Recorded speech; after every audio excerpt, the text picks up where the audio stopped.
Welcome again વિદ્યાર્થી મિત્રો. હવે 11 સાયન્સ મેથેમેટિક્સ ચેપ્ટર નંબર 11 જેનો આપણે હવે 8મો અને અંતિમ દાખલો શીખવા જઈ રહ્યા છીએ. તો અહીંયા રકમ કંઈક આ પ્રમાણે છે કે એક સમબાજુ ત્રિકોણ પરવલય y² બરાબર 4ax અંતર્ગત છે. અંતર્ગત મતલબ કે અંદરની બાજુએ આવેલ છે. એક ત્રિકોણ છે આ ત્રિકોણ એ સમબાજુ ત્રિકોણ છે અને જે પરવલયની અંદર અંતર્ગત એટલે કે અંદરની બાજુએ આવેલ છે. એક શિરોબિંદુ પરવલયના શીર્ષ ઉપર છે એટલે આ ત્રિકોણનું એક જે શિરોબિંદુ છે આ એક શિરોબિંદુ એ પરવલયના શીર્ષ ઉપર આવેલ છે. તો આપણે ત્રિકોણની બાજુના માપ શોધવાના છે. બરાબર. હવે અહીંયા પ્રશ્નની અંદર વિદ્યાર્થી મિત્રો આપણે સમજી શકીએ કે સમબાજુ ત્રિકોણ અંદરની બાજુએ આવેલ છે. તો આ જે સમબાજુ ત્રિકોણ થાય તો આ વચ્ચેના ભાગથી એ બે ભાગમાં વહેંચાઈ જાય એટલે કે એનો ખૂણો જે છે સમબાજુનો 60 અંશનો હોય, જે આ કિરણને કારણે બે ભાગમાં વહેંચાઈ જાય. ઉપરનો ભાગ પણ 30 અંશ અને નીચેનો ભાગ પણ 30 અંશ થાય. હવે વિદ્યાર્થી મિત્રો આપણે આ સમબાજુ ત્રિકોણની લંબાઈ પણ ધારી લઈએ. ધારો કે સમબાજુ ત્રિકોણની લંબાઈ L જેટલી છે. બરાબર. તો હવે સમબાજુ ત્રિકોણ જે છે એને આપણે L લંબાઈની બાજુઓથી ઓળખશું અને અહીંયા એ 30 અંશનો ખૂણો બનાવશે. હવે આપણે આ બીજું એક શિરોબિંદુ જે ત્રિકોણ ઉપરનું છે એને આપણે XY બિંદુ તરીકે ઓળખીએ. હવે જો તેને આપણે XY બિંદુ તરીકે ઓળખીએ તો એક દેખીતી વસ્તુ છે કે આ એક્સયામ હોવાને કારણે આ ભાગની લંબાઈ x જેટલી થાય અને આ વાયયામને કારણે આ ભાગની ઊંચાઈ એટલે કે y જેટલી થાય. તો x જેટલી લંબાઈએ અને y જેટલી ઊંચાઈએ આવેલા બિંદુને કહેવાય PXY બિંદુ. આ આપણે ધારી લીધું છે. આની સ્થાને તમે બીજું કોઈ પણ બિંદુ પણ ધારી શકો. હવે વિદ્યાર્થી મિત્રો આ પ્રકારનો ત્રિકોણ એ આપણી ત્રિકોણમિતિની જરૂરી શરત પ્રમાણે તૈયાર થઈ જાય, કાટકોણ ત્રિકોણ બની જાય. તો આ ત્રિકોણ ઉપર આધારિત આપને વિદ્યાર્થી મિત્રો કોસ વિધેય અને સાઇન વિધેય મળી શકે. તો અહીં કોસ વિધેય મળશે કોસ 30 અંશ. તો કે કોસ 30 અંશ એટલે તો કે પાસેની બાજુ છેદમાં કર્ણ થાય એટલે કે x/L થાય. પણ કોસ 30ની કિંમત મળશે વર્ગમૂળ 3/2 x/L.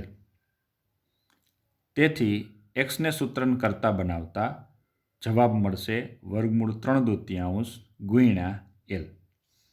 હવે આ જ રીતે કોસ 30ની કિંમત મેળવી તો આપણે વિદ્યાર્થી મિત્રો સાઇન 30ની કિંમત પણ મેળવી શકીએ. કોસ 30 અને હવે મેળવશું સાઇન 30.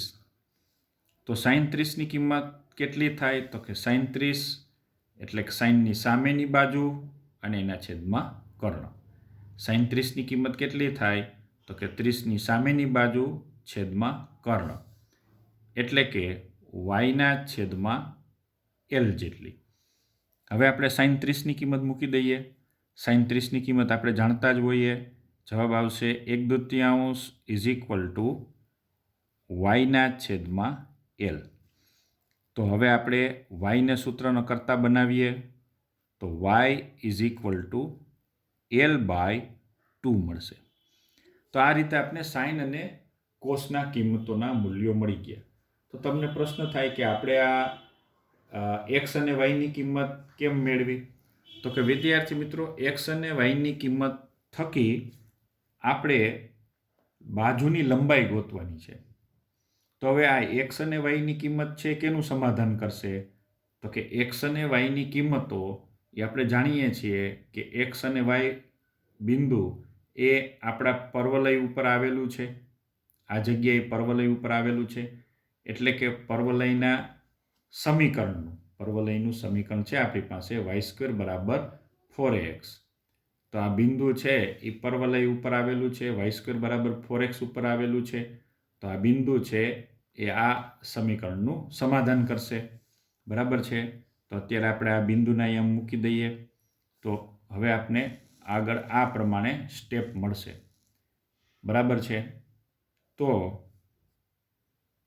પર્વલયનું સમીકરણ y² બરાબર 4ax, જેમાં આપણે x અને yની કિંમત મૂકી દઈશું. xની કિંમત છે અને yની કિંમત છે. yની કિંમત આવશે L/2 આખા કૌંસનો વર્ગ = 4a. xની કિંમત આવશે વર્ગમૂળ 3/2 × L. હવે વર્ગ કરવાથી આગળનું સાદુરૂપ આપી શકાય. એટલે કે L²/4 = 4a √3/2 × L. અહીંથી વિદ્યાર્થી મિત્રો 2 ઉડાડી શકાય એટલે જવાબ આવશે 2. L પણ એક વખત સામસામેથી ઉડી જાય એટલે જવાબમાં આપણે સાદુરૂપ આપતા જવાબમાં આપણે પ્રાપ્ત થાય L = 4 દુને 8 a વર્ગમૂળમાં 3. પણ વર્ગમૂળ 3 આપણે આગળ લખી નાખશું એટલે Lની કિંમત આપણે પ્રાપ્ત થાય. L સામસામેથી એક વખત ઉડી ગયા, 4 દુને 8, વર્ગમૂળ 3ને આગળ ખેંચી લીધા. તો તેથી સમબાજુ ત્રિકોણની બાજુની લંબાઈ, તેથી ત્રિકોણની બાજુની લંબાઈ